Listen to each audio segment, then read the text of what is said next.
Welcome to the Leaderish Podcast with your hosts, Regina and Doris. Hey, Doris. How's it going? Hey, Regina. It's going very well. How are you? I'm doing great. And here's why. Last week, not this week, last week, you and I went to a networking event. A dear friend of ours, Amy, puts on this women's networking event every other month. You and I went, of course, we had a great time. And we met some amazing women at this, but the one that I am most excited about, I think, is our guest today, and it's Mm-hmm. Heidi Siefkas. And Heidi is an author and a storyteller and just has the most amazing story to share with us as leaders to help us grow and learn. Heidi, you want to introduce yourself? Hi, it's a pleasure to be here. My name is Heidi Siefkas, and I am an author of 4 nonfiction books. The first 3 were about my backstory, but I've leveled up on my 4th book, Lookup, Global Stories of Resilience, by telling almost 30 individuals real life shiro, hero, and badass stories of overcoming obstacles and thriving in spite of them. I'm also a TEDx speaker and an adventurer. Oh, an adventurer. I love this thought of adventuring. But first, because I want to come back to that because I think it's really important, will you tell us a little bit more about Lookup? Yes, Lookup is a mantra that I created almost 15 years ago, and it was sparked by my full-blown life catastrophe. Hmm. And I think a lot of people have had one of these moments that it just seems like everything in your life is falling apart. And this happened to be my early 30 fall apart. High power career, marriage, and health all in one fell swoop. What was that impetus that started that? I took out the trash. Life can change in an instant, and I did something as mundane as taking out the trash, and a 1,000-pound tree limb struck me from 30 feet in the air, lights out. From the miraculous recovery and going through a messy divorce and career loss simultaneously, I said, I've got to come out the other side learning something from this mess. And it was that we don't have much control over this thing called life, but we do have the power of tapping into perspective. And that's what Look Up reminds us to do 2 things. One, to be in the moment, appreciating the beauties around us as well as hazards. And then 2, to find the upside in any situation that you find yourself in, whether that's Nashville traffic, an annoying TSA line at whatever airport you're at, or your boss's reaction to your last project. Yeah, one of my favorite mantras is stolen from Mel Robbins, the book, The Let Them Theory. And it sounds somewhat similar when you talk about Nashville traffic or somebody that annoys you, is you let them. And I think very similarly, you can say, look up and finding the positive in it. So you allow that thing, whatever it is, that negative moment, whether it's as big as a limb falling on you, a divorce, other relationship challenges, that allow those challenges to happen because you have no control over them. And that's what the let them theory is all about, is you don't have control over life and the things that happen to you. What you do have control over is how you react and how you behave after that happens. And look up is a great mantra to have, is to think about that. And looking up is a very positive mantra as you think about it. And I think it's just wonderful. And it sounds amazing that you've been able to use the last, I think you said 10, 15 years of your life looking up and being able to look at these challenges right in the face and say, yeah, you're not going to get me today. I'm going to continue to be positive and I'm going to plow through. And my life is going to be great in spite of these obstacles that I have to get over. So, Heidi, your book is a collection of stories from different people across the globe. And the one thing that they all have in common is resilience. They've made it past or made it through a very difficult or trying situation. What are some of the things that the folks in your book did to get through their trying situations? So I started writing this book when I resided in Maui. And I started with people that I knew. So people that were heroines or heroes in my life, mentors. And they came from all walks of life, all ethnicities, genders, some people that had escaped war, immigrated to the United States, survived the Maui fire, survived Hurricane Andrew in South Florida. And even though they may speak different languages, they may have different religions, the one thing that was the common thread was a connection to look up, that they tapped into that power of perspective, of finding the silver lining or making margaritas out of the lemons that life gave you. That stuff is what was the glue that made this work. It's really remarkable how common all of us human beings are. A lot of times we look at how different people are, but the ability to tap into this inner strength was highlighted in each and every one of these stories. And when I got about halfway through the book, I was 15 chapters in, I had another lookup reminder, and it forced me to pause for a year in writing the book. My life partner of 12 years died in a plane crash off the coast of Maui. And the furthest thing from my mind was writing a book. I had to recreate a life after dealing with that tremendous grief. And I moved to Nashville and this creative mecca to kickstart not only the book, but my life. And from that restart here in Nashville, I was able to complete the collection. And it's as if I came back with more grit from that experience to find the stories that would complete in the just the perfect combination, so that this isn't a chicken soup for the soul for cancer survivors. It's a chicken soup for the soul for everybody, and it's bigger than the book. It is actually a life tool, a movement. Mm, I'm love sure you can't pick a favorite because probably if you have 30 stories, you have 30 favorites. But if you could maybe share one or two of the ones that maybe resonated the most with you. Prior to launching the book, I had a sneak preview and I picked 3 chapters.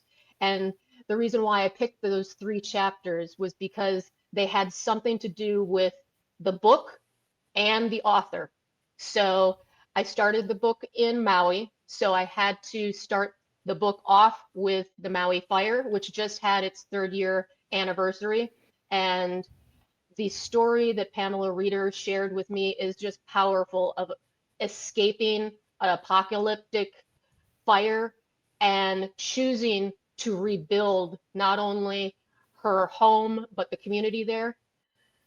Then from that tremendous story, I flipped switches to my childhood. My family sponsored a Hmong family to come to the United States and escape their refugee camp in Thailand after fleeing their native country of Laos. And so this is a story of an immigrant's family moving from Asia to rural Wisconsin and starting life up again as adults.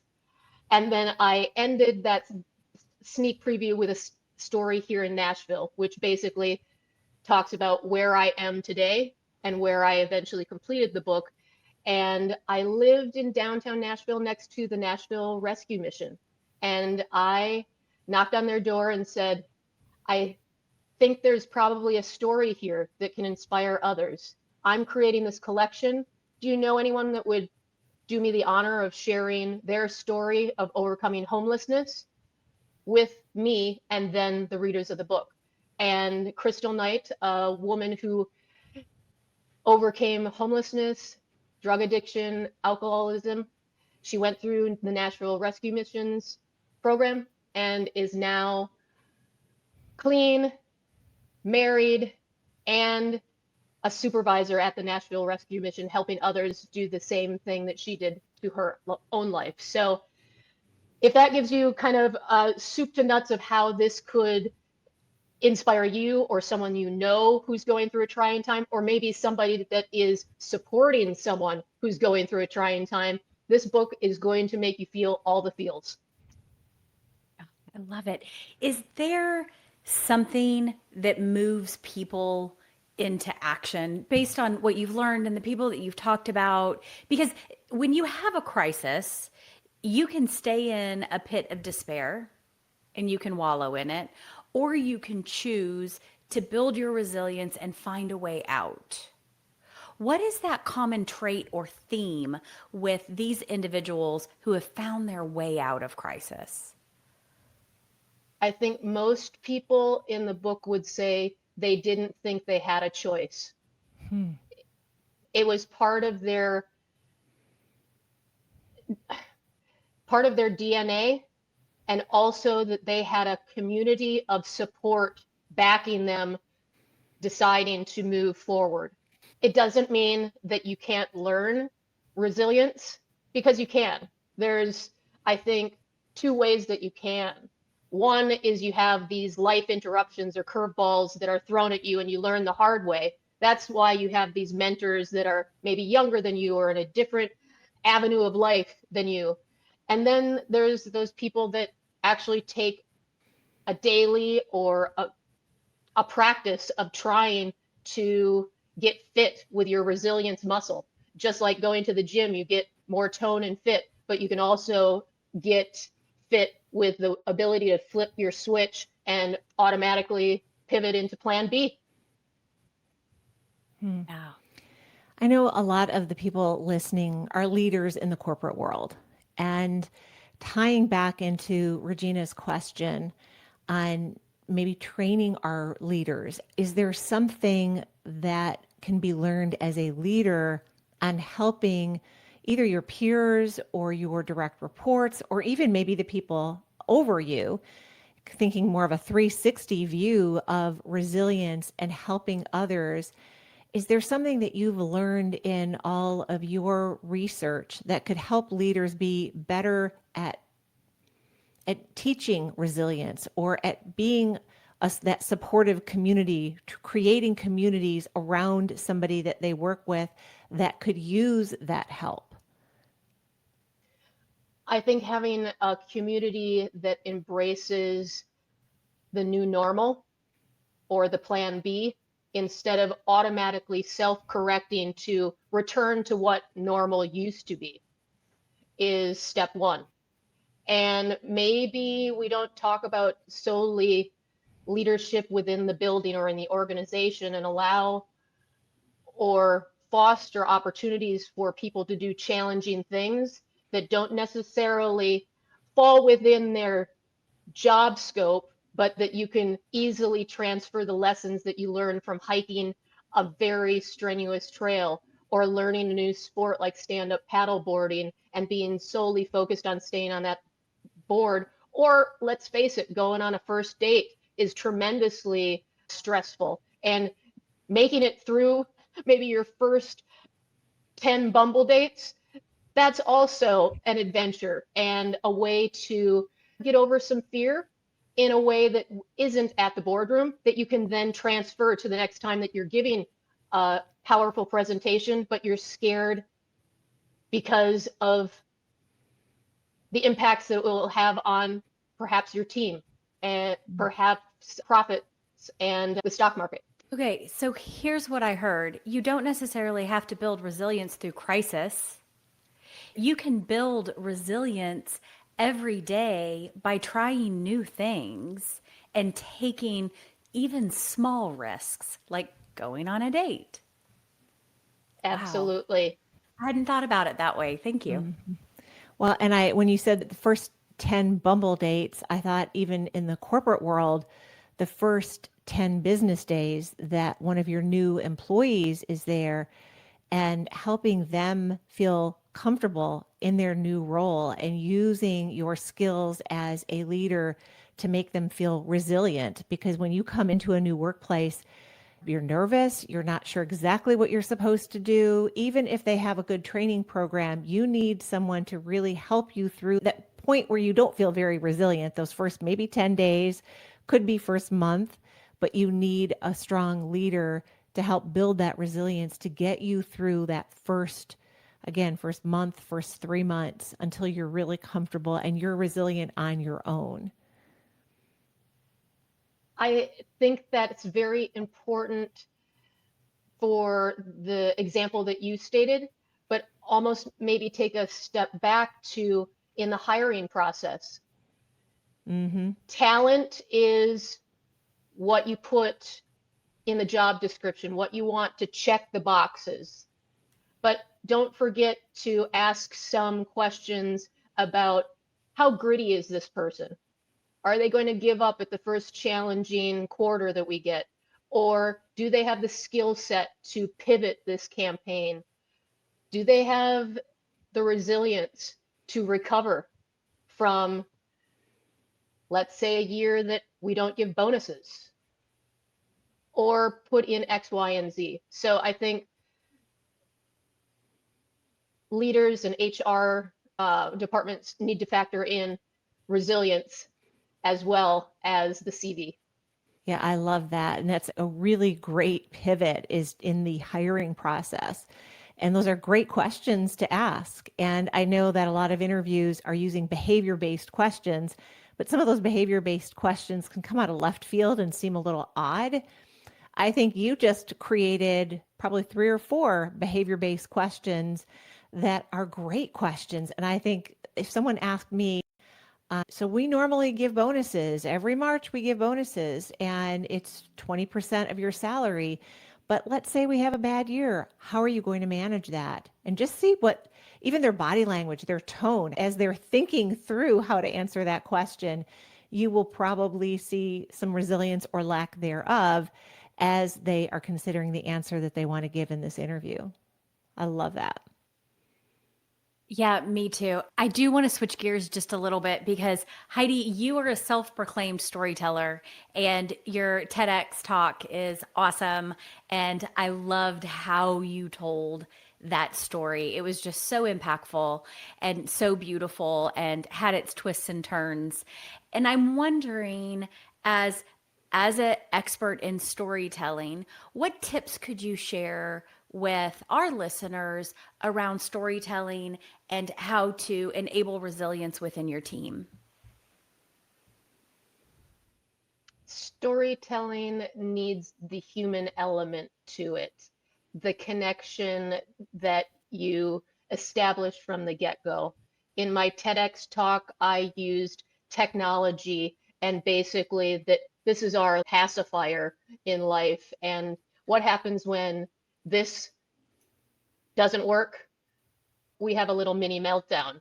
We turn it off and we turn it back on, and most likely that has solved the technology glitches. But I use that as an analogy to humans because we sometimes keep on piling stuff on us until we end up with a unfavorable diagnosis at the doctor, or we get served divorce papers, or we get a pink slip. And we could have dealt with that much earlier on, but we keep on pressing pause on our own life updates. As far as storytelling tips, there needs to be an emotional connection, a beginning, middle, and end. Tell them what you're going to tell them, then tell them, then tell them what you told them. And I try to leave people with a call to action because I am a marketer. And the call to action in my TEDx talk was, what's your next adventure? So that they were taking the bull by the horns and going to do a life change of their own or their own self without letting it happen to them. And then the second question was about resilience. Could you remind me what part of resilience you wanted to talk about? So, what I'm hearing you say is you make a personal connection within your stories that you share as a leader, and that was to help build resilience. But I think the other thing that I was thinking as you were talking was that you do have to be vulnerable in your storytelling. They have to be real. Your stories that you share with your team, your peers, your leaders to help them build that resilience has to be your real stories. And you have to open up in order to do that. And there needs to be a level of trust in order to get there with your teams to leverage storytelling to build resilience. And I think when it's a true story, that's something about being comfortable enough to be vulnerable. Yeah. And Mm-hmm. that was really one of the sparks of this book, is when I shared my personal stories in my books as well as the TEDx talk. People came out of the woodwork sharing their stories of really traumatic experiences, challenges that I couldn't ever imagine. And it was me basically, I tell people writing a memoir is like getting naked in front of someone you don't know in Alaska. Oh boy. It could be a whole book club in Alaska that you're getting naked in front of, what writing a memoir is. And I found out that I couldn't please everyone, whether they were included in the book or not in the book. So I just had to just take the gloves off and be proud of what I put out there to the world. It was really interesting. Some people didn't like the way they were portrayed in the book, or people were like, am I not important enough to be in the book? So anyway, just a little heads up for anyone who's thinking about writing their personal story in a nonfiction book. I think that's probably the reason why many prefer to do fiction. But but beware, there's a lot of truth behind those fiction novels. Oh, yeah. That's Yes. right. I have a question regarding, you mentioned technology and storytelling, so I want to incorporate an AI question and where you feel the importance or the dangers of AI as you think about storytelling. And I know Regina and I both use it. I use it more as an editor, so the stories, they're all mine, but I will input them into ChatGPT and let it help clarify or use bigger words or whatever. And so I just treat it as my editor, and then we'll go back and forth a few times. But I'm curious how you use AI or how you feel AI is important or not important in storytelling. So I embraced AI because I thought AI was going to take my 9 to 5 job. I basically am a content creator for organizations telling a brand story. And I started investigating in 2022, but ChatGPT in 2022 is not ChatGPT of 2025. So I did not use AI in writing this book. I did use AI to transcribe the Zoom interviews that I did to collect the stories so that I didn't have to rewatch hours of interviews. I also used AI to organize the chapters into an alternate.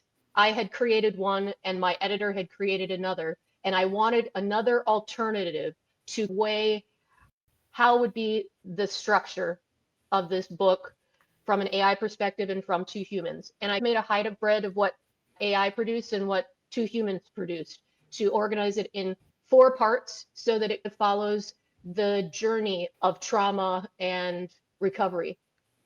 I did use AI in creating the audio version of the book because how could I do 30 plus voices? So I used AI to take off my plate, one, studio time, two, the need to pay 30 voiceover artists time. So I really embrace it for time saving.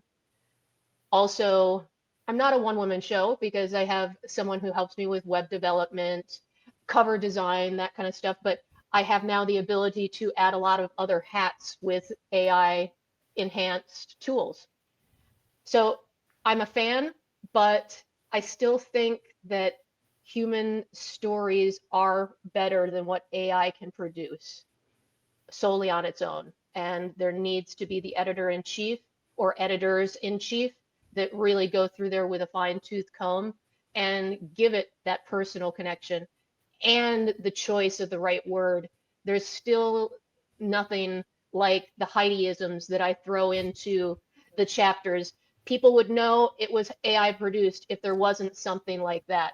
Like, who says I was fueled on caffeine until it's appropriate to drink wine? That's something that I would say, but AI would not say that. They would say she drank coffee all day and then maybe had a wine with dinner. I love it. So you do use a little bit of AI. So you're obviously a supporter of AI. I think most of us in the workplace now are using AI in some form or fashion. Who knew that this conversation would move into AI? But here's the thing that I think we all three agree on. AI doesn't replace our humanness. We can use AI, but it can't replace us as humans or the humans that work with us. It can give us ideas. It can brainstorm with us. It can be our editor. It can even do some voiceover work, but it can't actually do the work that humans do. I love it. And it doesn't have the experiences. It didn't climb the mountain. It didn't That's learn how right. to paddleboard. It didn't learn how to play pickleball. It Yeah, can't sometimes I do think all it of those thinks it experiences. did. Yes. Yes. Yeah, and then it like creates these weird delusions around what it's like standing up on a Yeah. paddleboard or pickleballing. Anyway, I love it. I think that's fabulous. I do have kind of one final question as we wrap up. Looking ahead, how do you hope that the lookup movement will influence leaders, both established leaders or emerging leaders, in navigating uncertainty and building resilience? I think we're in pivotal times, and this couldn't have been more perfectly timed, as I think whether you are looking at economic reasons, political reasons, personal reasons, AI shifting job roles, we're all going to be changing and very rapidly. And now is the time to get your resilience muscle pumped and primed. You got to embrace plan B. And when the you know what hits the fan, just take a moment to look up, be in the moment, and eventually you will find what the lesson is in this mess.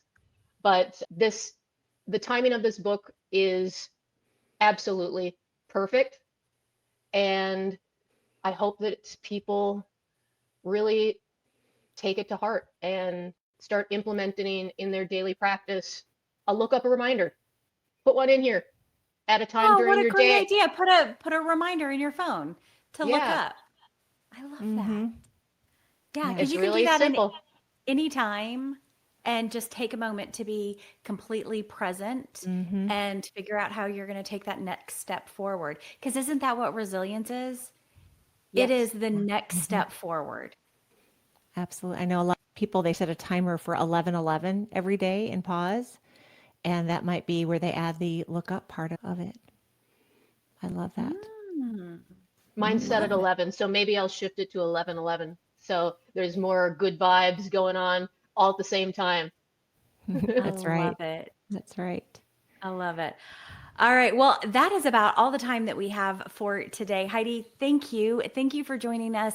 Thank you for chatting with us. What a lovely conversation that we had. And if you want to reach out to Heidi, all of her information is going to be in the show notes. So you'll find links to her book, to her TEDx talk, and a way that you can reach out personally to Heidi if you're interested in having her be a speaker within your organization or do some other work with her. You can also follow us on this journey. You can find us at Leaderish Podcast on Instagram. Of course, we have our brand new YouTube channel. So if you are listening to this on your phone, you can check out that YouTube channel at Leaderish Podcast, and you'll see all of our last probably 10 episodes on video, but every single episode that we've ever created for Leaderish is also in audio form on YouTube as well. And we'd love to have a 5-star review. If you're on YouTube, give us that like, that little thumbs up, give us a subscribe, leave a comment. That really helps out the algorithm so more people can see us. If you're listening on an audio platform, we love those 5-star reviews and again, love those comments. So we'd be really grateful if you would support us in that way. And if you're interested in being a guest and you have an engaging topic, reach out to us at leaderishpodcast@gmail.com with your desired topic and some information on how we can stalk you, and we'll follow up. All right, ladies ladies, that's about it for us today. Cheers. Cheers.